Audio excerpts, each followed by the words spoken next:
Hello, I'm Nosomolayo. Welcome to Pharmatude. So in this tutorial, I'll show you how to first register your account details into the application.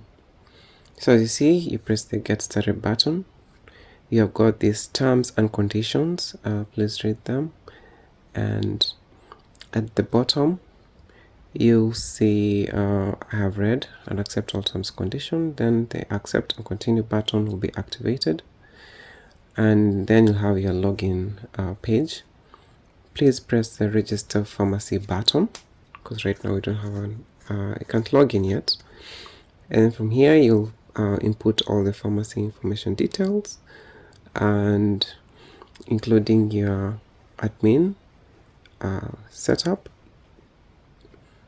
Please, if it's possible, please leave the admin username to be just admin. It helps a while. And then you can choose your security questions and insert them. And then you can complete registration. And from there, you'll see in the background, the server have registered your details. And then you can continue to dashboard. And there we are, done.